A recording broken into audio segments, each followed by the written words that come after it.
Olá, povo amado de Deus, paz e bem. Esse é o nosso encontro, o Evangelho de hoje ensina em um dia muitíssimo especial, porque exatamente hoje nós celebramos o quarto domingo da Páscoa, um dia muito significativo para que nós possamos rezar. Hoje é o Dia Mundial da Oração pelas Vocações presbiterais e religiosas. Então, hoje nós iremos rezar de forma muito especial para que Deus mande mais operários, conserve aqueles que já estão e consiga também, na sua infinita bondade e generosidade, chamar mais e mais pessoas para a messe do Senhor, para trabalhar na obra do Senhor. A gente sabe, Jesus diz, a obra é grande, mas os operários são poucos. Então hoje nós temos esse compromisso de rezar pelas vocações sacerdotais e religiosas. Reze, portanto, por mim, pela minha missão, pelos meus confrades, para que nós possamos ter força de continuar essa linda vocação, essa linda missão que Ele nos deu. Vamos agora ao Evangelho. Abra sua Bíblia. O Evangelho de hoje é curtinho. São João capítulo 10, do versículo 27 até o versículo 30. São João capítulo 10, do versículo 27 até o versículo 30.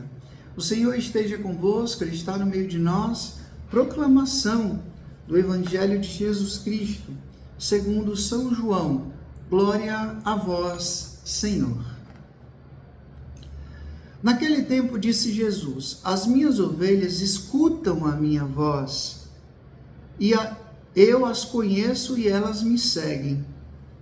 Eu dou-lhes a vida eterna, e elas jamais se perderão, e ninguém vai arrancá-las das minhas mãos. Meu Pai, que me deu estas ovelhas, é maior que todos, e ninguém pode arrebatá-las da mão do Pai. Eu e o Pai somos um. Palavra da salvação. Glória a vós, Senhor. Eu me lembro, na minha época de grupo de oração, que tinha uma música que eu gosto demais, assim, tem uma música que eu gosto demais e que eu gosto muito de cantar. É aquela música que diz assim, ó: me leva em teus braços, meu bom pastor, foi o meu cansaço que te atraiu a mim. Tantas feridas, tantas fraquezas, que me levam a depender do teu amor. Me leva em teus braços, meu bom pastor. Hoje Jesus se revela como o bom pastor.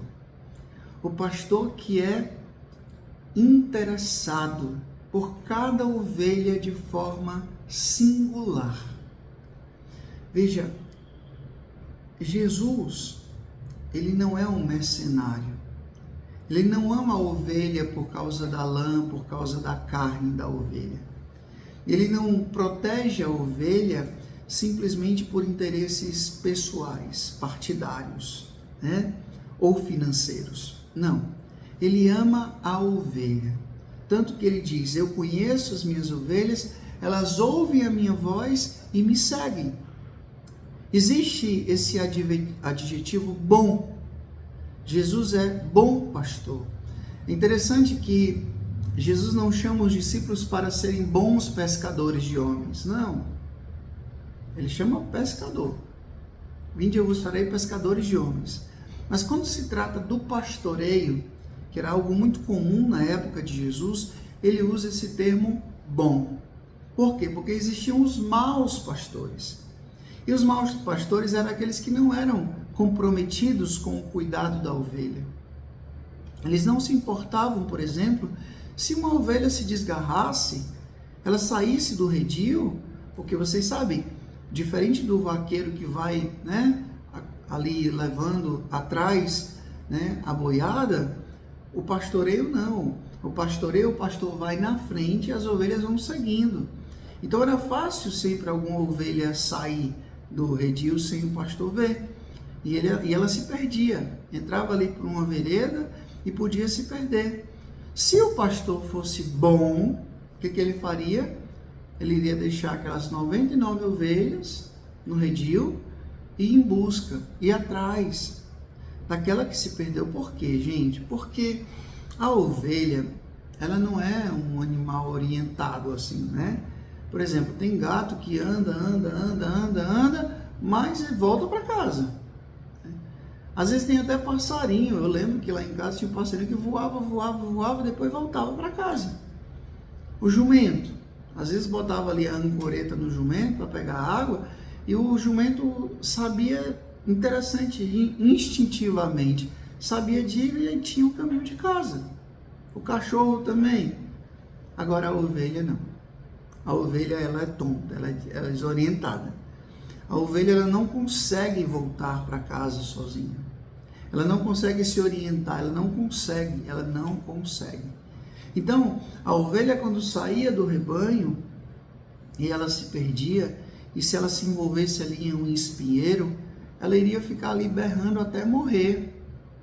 Ela iria ficar sapateando na poça de lama até morrer.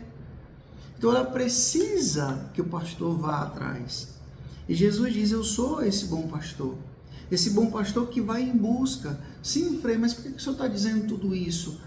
Que os pastores, aqueles que são responsáveis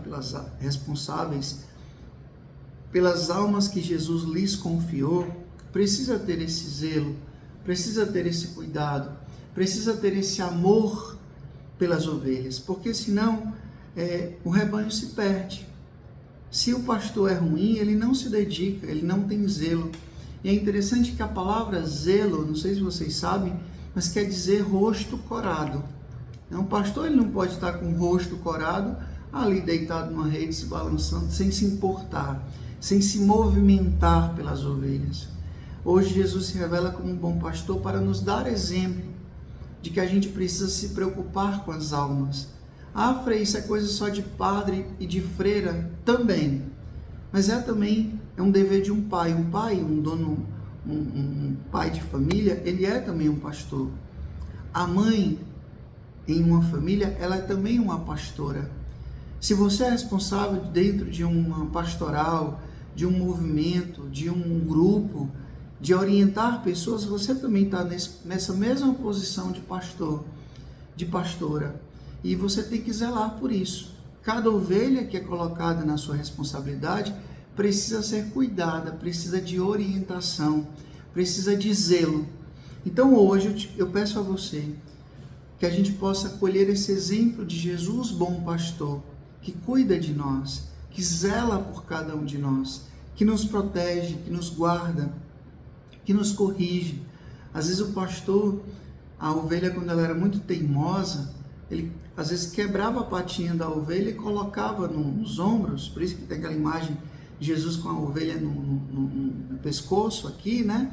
Para dizer o quê? Para ela se acostumar de novo com o cheiro do pastor, para ela se acostumar de novo com a voz do pastor, e depois que ficasse boazinha ali da pata, ela não fugisse mais. Às vezes a nossa patinha é quebrada, né?